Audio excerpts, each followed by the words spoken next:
अखण्डमण्डलाकारं व्याप्तं येन चराचरं तत्पदं दर्शितं येन तस्मै श्रीगुरुवे नमः।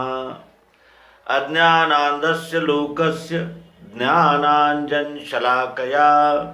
चक्षुरुन्मीलितं येन तस्मै श्रीगुरुवे नमः। अध्यात्म विश्व विज्ञान यूट्यूब चैनल पर उपस्थित अपने सभी अध्यात्म प्रेमी मित्रों का हार्दिक स्वागत करते हुए अत्यंत प्रसन्नता हो रही है।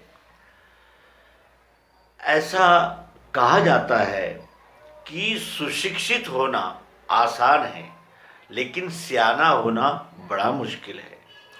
रामचंद्र कह गए सिया से, ऐसा कलयुग आएगा, हंस चुगेगा दाना दुन का, कौवा मोती खाएगा।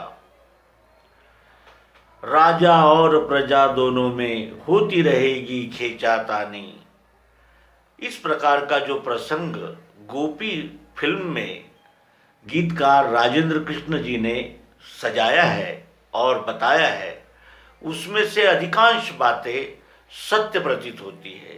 मंदिर सुने सुने होंगे, भरी रहेगी मधुशाला, और पिता के संग संग भरी सभा में नाचेगी घर की बाला। ये दृश्य आज हम प्रत्यक्ष देख रहे हैं। ये समय का महिमा है और इसी को ही लोग फॉरवर्डनेस कहते हैं, इसी को पुरोगामित्व कहते हैं, इसी को एडवांस जीवन कहते हैं। औरतें औरतों की तरह रहे, मर्द मर्दों की तरह रहे, औरतें मर्दों के स्वास्थ्य का ध्यान रखें, मर्द उपजीविका कमा कर लाएं और उतने ही बच्चे पैदा करें जितने सुख से हम जिन्हें हम खिला सकें और शिक्षा दे सकें, उसके उनके जीवन का विचार कर सकें। और अधिक की लालसा नहीं थी। जो यानी दुनिया जो थी वो इतनी यानी मिक्स नहीं हुई थी और घुल मिल नहीं गई थी। ये तो बात सत्य है, क्योंकि इंग्लैंड में कौन सी फैशन चल रही है ये उस समय हमारे भारत के नागरिक को पता नहीं था। ये बात तो सत्य है। लेकिन हम जो उस समय धोती पहनते थे, उस धोती में कितना यानी न कभी चर्म रोगों का कोई प्रादुर्भाव हुआ, न पसीने से जांघों में कोई फोड़े आए, और सदाबहार धोती, ठंडी में, गर्मी में और बरसात में धोती खोल के कभी भी ओढ़ लो, मच्छर तुमको नहीं काट सकते। ये ऐसी बहुपयोगी धोती जाकर हम पतलून पहनने लगे। भले ही हमारे यहाँ का टेम्परेचर 45 डिग्री तक क्यों न जाता हो, लेकिन हम पहनेंगे पतलून, क्योंकि पतलून पहनने वाला सुशिक्षित कहलाया जाता है। उन्हें लोग सुशिक्षित कहते हैं, सभ्य कहते हैं। कितने ही घोटाले करो, लेकिन यदि आप किसी के सामने उस रुतबे के साथ पहुंचे, आगे 2 बॉडीगार्ड, पीछे 2 बॉडीगार्ड और सेक्रेटरी आपके साथ में, आपके पास कार है, एक एक्स्ट्रा सेक्रेटरी है और ड्राइवर है, अर्दली है, बंगला है, गाड़ी है, बैंक बैलेंस है, तो आपको लोग सभ्य और सज्जन कहेंगे। उनकी जमानतें भी होंगी, उनको निर्भयत्व भी मिलेगा, वो किसी न किसी राजनीतिक पार्टी का संरक्षण भी प्राप्त करेंगे। सर्टिफिकेट्स का काला बाजार बरसों चलता रहता है। स्टैंप जो स्कैम हुआ, स्टैंप घोटाला, जिसने 3200 करोड़ रुपए का घोटाला, ऐसा उस समय कहा जाता था, नकली स्टैंप बनाकर लोग अदालतों में चला रहे हैं। और कौन से नए और फॉरवर्ड दिन चाहिए हमें।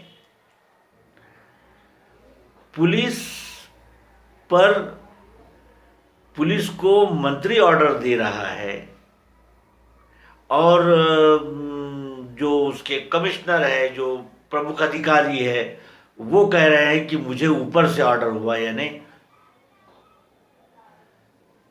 प्रकरण न्यायाधीन है, निर्णय होने वाले हैं उसके विषय में हमें कुछ भी नहीं कहना, और राजनीति तो बिल्कुल ऐसा विषय है कि उसके लिए बड़े यानी गंदी भाषा में हमारे गुरुजी कहते थे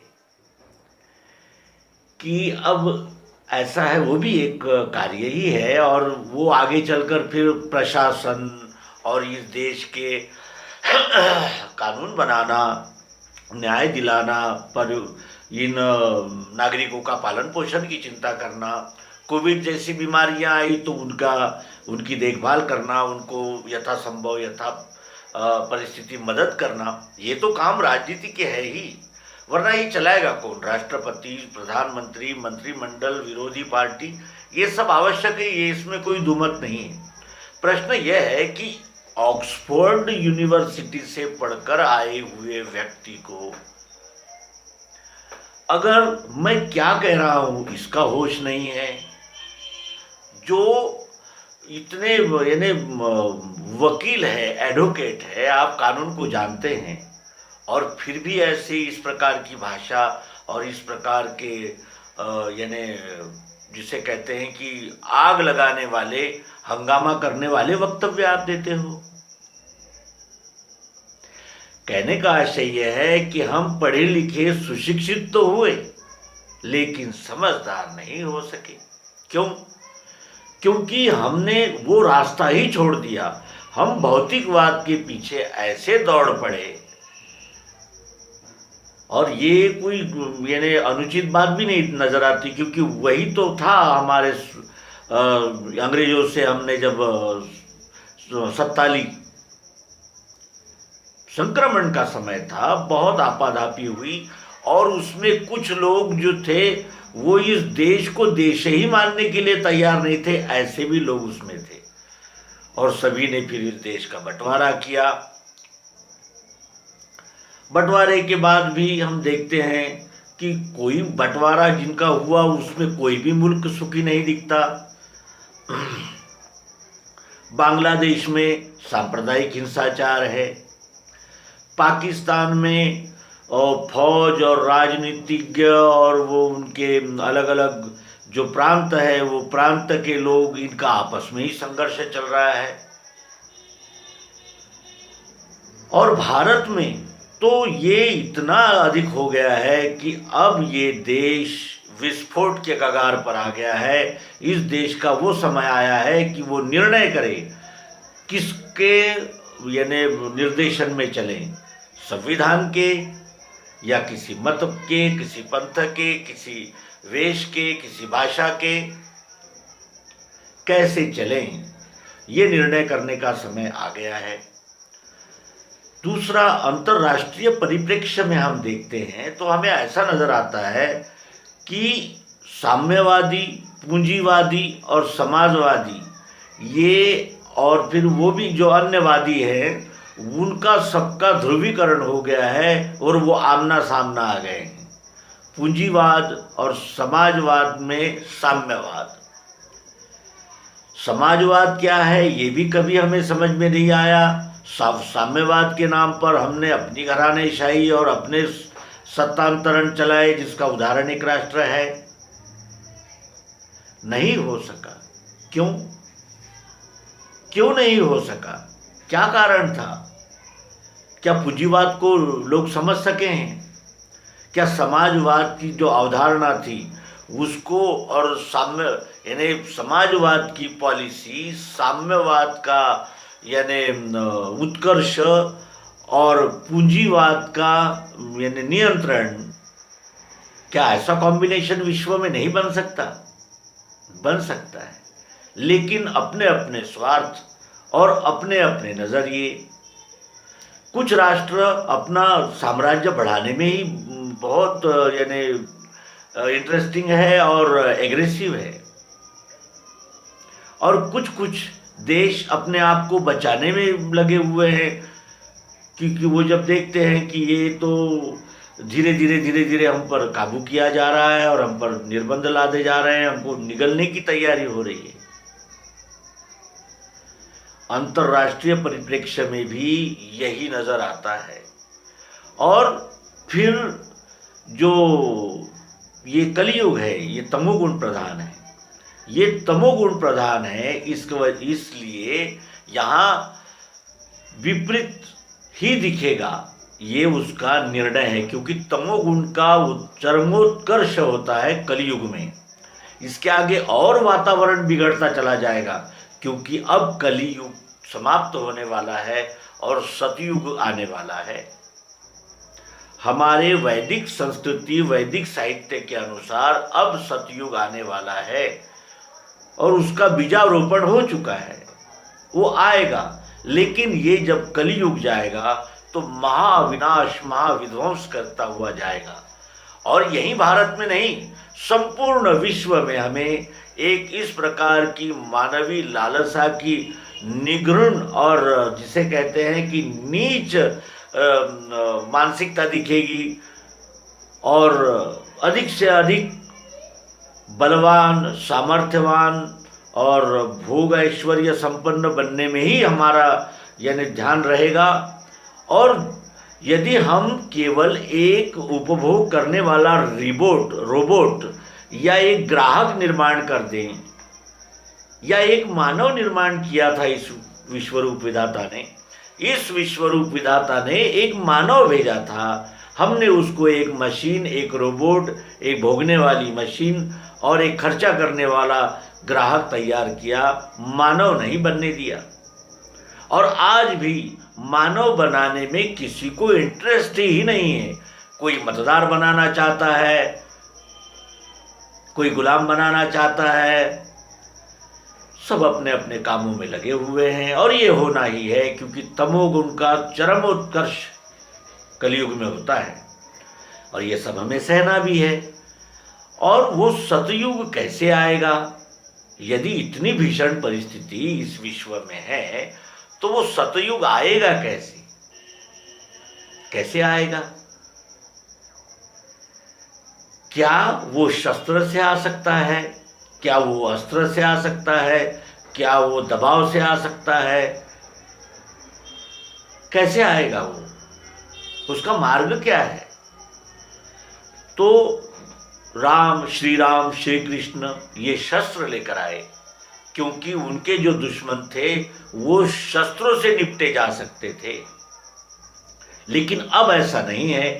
शस्त्र में तो एक से बढ़कर एक आयुध इस विश्व में आ चुके हैं। एक क्षण में हजारों किलोमीटर दौड़ जाने वाले अस्त्र शस्त्र यहाँ उपस्थित है। अणु बम है, न्यूक्लियर बम है और अनेक प्रकार की विध्वंसक साहित्य तैयार बैठे हैं। कारखाने रात और दिन काम कर रहे हैं। कुछ राष्ट्र शस्त्रों के व्यापारी बनकर खूब पैसा कमा रहे हैं और आपस में ही लड़वा कर ये देश को वो देश सप्लाई करता है, वो देश को ये देश सप्लाई करता है। मरो आप, झंझट करो आप, देश आपका बर्बाद हो, हम तमाशा देखेंगे और फिर आपको लोन देंगे, कर्जा देंगे, और कर्जे की छाया में जब आप आ जाओगे तो हम धीरे धीरे आपके राष्ट्र पर कब्जा कर लेंगे, आपको गुलाम बनाएंगे, आपको अधीन बनाएंगे, हमारे कानून चलेंगे। भारतीय स्तर पर देखा जाए तो हमारी भारत भूमि इतनी पावन है कि उसके विषय में क्या कहें, कहाँ से शुरुआत करें। जहाँ तक हम जाएं ऐसे अनमोल सितारे हमारे भारत में। सबसे अधिक कहीं एक कोई संशोधक बना होगा पाश्चात्य में, लेकिन यहाँ तो ऐसे संशोधक थे कि जिन्होंने शल्य चिकित्सा और गणित और अर्थशास्त्र और राज्यशास्त्र में इतना ज्ञान दिया कि बाहर से यहाँ लोग पढ़ने के लिए आए और तक्षशिला, वैशाली और इस प्रकार के यदि संकुलों में उन्होंने पढ़ाई की। हजारों साल हमारे गुरुकुल चले और उन गुरुकुलों से रोबोट नहीं, ग्राहक नहीं, किसी मत पंथ संप्रदाय का झंडा बरदार नहीं, श्री राम, श्री कृष्ण आए। और ये उदाहरण हमारे सामने दे गए हैं कि यदि शिक्षा उचित दिशा में हो तो ये मानव जिसे परमात्मा ने मानव बनाकर भेजा है वो मानव रहे, मानवता के आदर्श पर चले और मानव को मिलने वाले सुख, शांति, वैभव, समृद्धि का आनंद ले और जहाँ से आया है वहीं लौट जाए। लेकिन हम मेरे मत्सर, आसक्ति, बेईमानी, धोखेबाजी और अधिक से अधिक अपने स्वार्थ के लिए किसी को कोई तकलीफ हो हमें कोई परवाह नहीं, इस प्रकार का यदि हम चलन रखेंगे तो यहाँ एक मशीन बनेगी। मानव आता है, हम उसे मशीन बना देते हैं और अंत में वो उसी प्रश्न का उत्तर नहीं खोज पाता कि मैं कौन हूँ। उसे यही पता नहीं है मैं कौन हूँ। हाँ, उसे ये अवश्य पता है कि मेरा नाम शामू है, मेरा नौकरी ये है, मेरा पंथ ये है, मेरा देश है, मेरा भाषा है, मेरा जीजा है, मेरा नाते है, रिश्ते है, ये सब उसे पता है।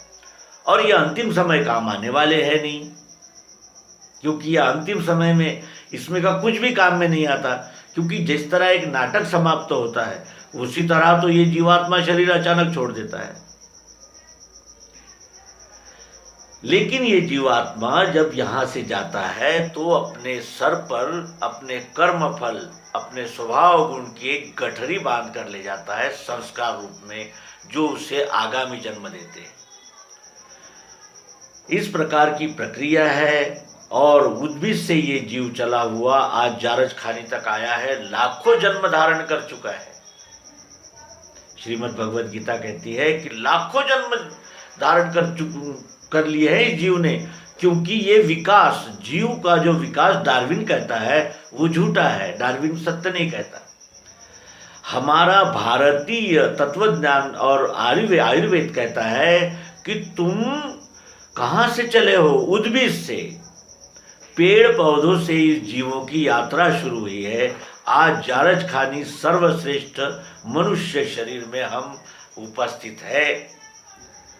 और भगवान श्री कृष्ण जी गीता में कहते हैं कि न तुम्हें कोई मार सकता है, न तुम्हें कोई जला सकता है, न तुम्हें कोई काट सकता है, ऐसे तुम आत्मरूप हो। और वो आत्मरूप क्या है किसी को पता नहीं, उसी का उत्तर अध्यात्म विज्ञान देता है। इसीलिए हम अपने मित्रों से बार बार आग्रह करेंगे कि आप इन एपिसोड्स को अधिक से अधिक शेयर किया कीजिए। चैनल को सब्सक्राइब तो आप कर ही चुके हैं, और आनंद तब होता है जब आपकी प्रतिक्रियाएं हम तक आती है। धन्यवाद। नर्मदे हर सद्गुरु भगवान की जय।